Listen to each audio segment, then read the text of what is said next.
opposition and the entire debate, we have Douglas Murray, a best-selling political author and journalist, famed for his controversial views. In someone else wrote this. In 2007, he assisted in the writing of Towards a Grand Strategy for an Uncertain World. He's been dubbed Britain's only neoconservative and is the director of the Centre for Social Cohesion. So, Douglas, thank you very much.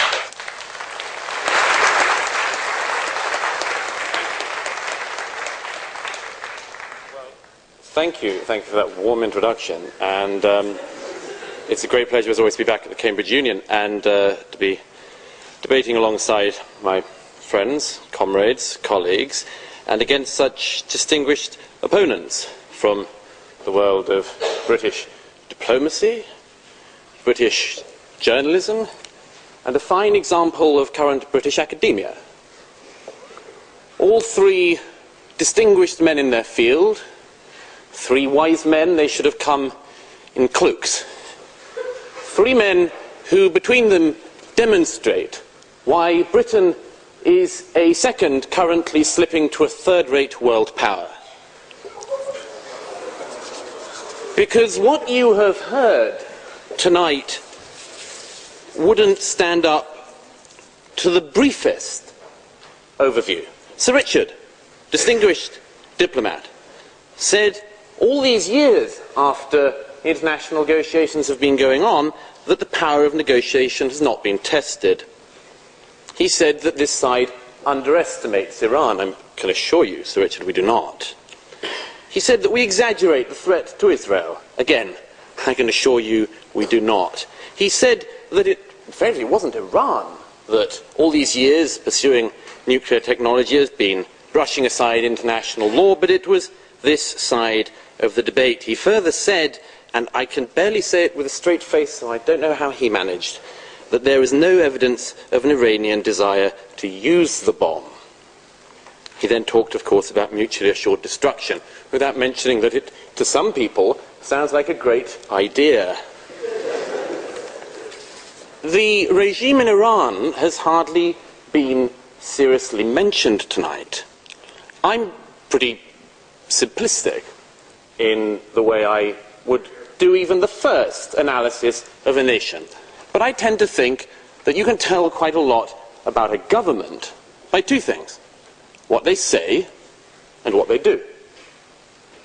What they say in Iran has been brushed aside by Sir Richard and his eminent colleagues. It's been brushed aside as it were, a detail that President Ahmadinejad has talked about wiping from the page of history a UN member state, and that the so-called moderate who ran against Ahmadinejad some years ago, Mr. Rafsanjani, said that after all Iran only needed one nuclear bomb to deal with the Israeli problem. They ignored the fact that the supreme leader, Khamenei, has said exactly the same thing. And then what they do, which is that Iran is acting now, as it has been for years, as a regional destabilizer. Destabilizing Syria, destabilizing the Lebanon, funding the terrorist movements of Hezbollah and Hamas, who, not content with expressing their genocidal intent towards Israel and trying to fulfill that desire every day, have also managed to wreck our friends' best chances of democracy in Lebanon.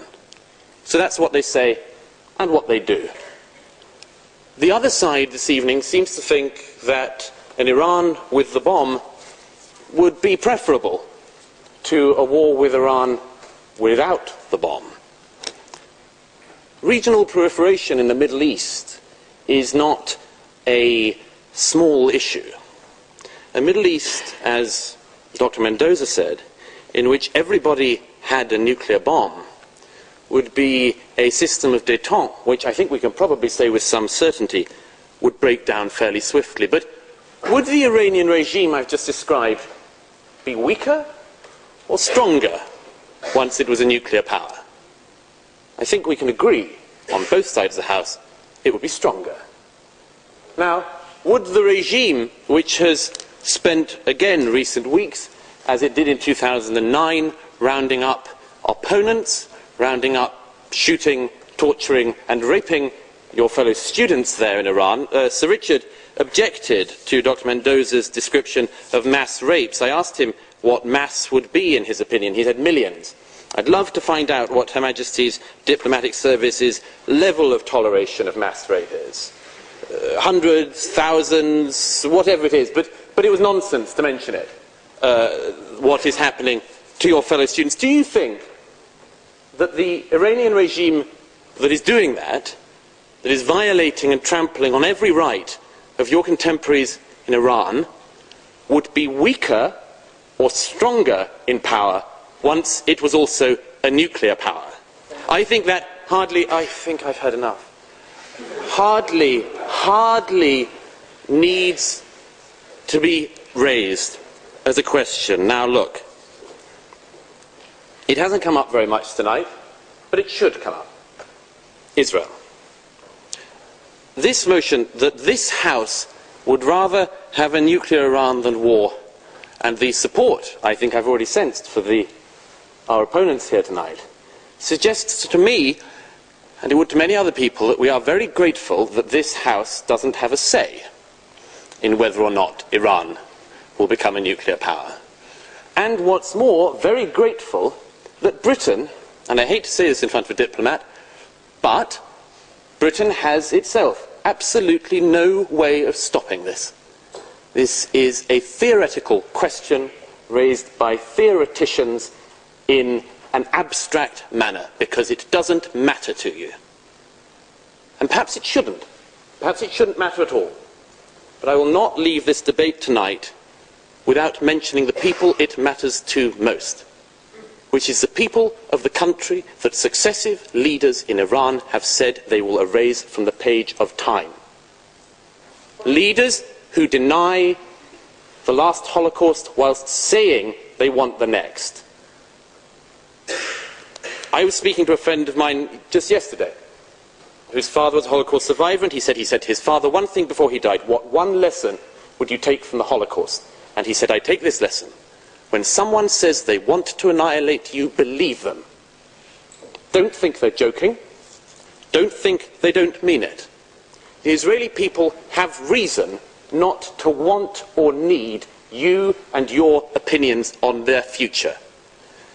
In 1973, when Israel, 6 years after the previous attempt to annihilate it as a state by its neighbours, once again saw its neighbours' armies amassing on the borders, the Israeli government wanted to strike preemptively to stop that war.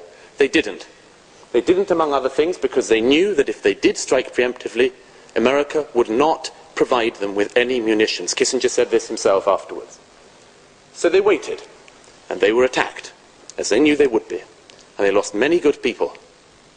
But they were then able to retaliate. They were then able to push those armies out of Israel. But, and this is a crucial thing to remember, the American planes were not allowed to land and refuel, bringing supplies to that country when it was on the brink of being ended. Were not allowed to land in any European country, even to refuel.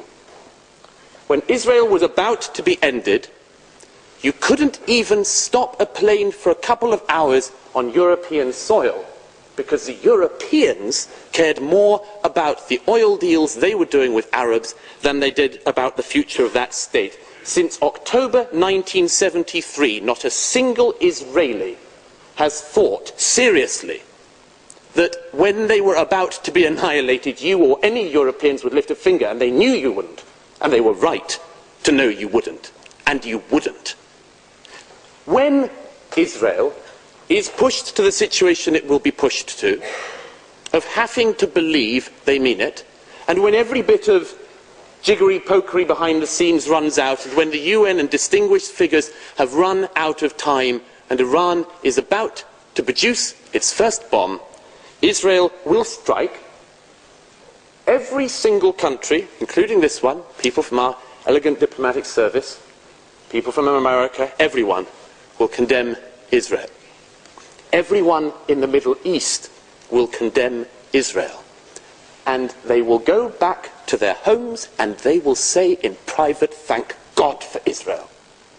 The Saudis, the Bahrainis, the Egyptians, the Libyans, the Lebanese, everybody will say, thank God they did it, because nobody else would. The proposition being put before you tonight is that you have a choice between war and an Iran with the bomb. You have a choice, as has been said before, between war and dishonour. You'll choose dishonour this evening and you'll get war. You have the choice between a war with a nuclear Iran or a war at some point with an Iran that is not nuclear, which you stop from ever being nuclear, and hope that in stopping that regime, in embedding itself, you will give the Iranian people the best chance they will have of overthrowing that regime. But as I say, thank God this doesn't rely on you or any Europeans, because you've made the same mistake before, and nobody should trust you to get it right this time.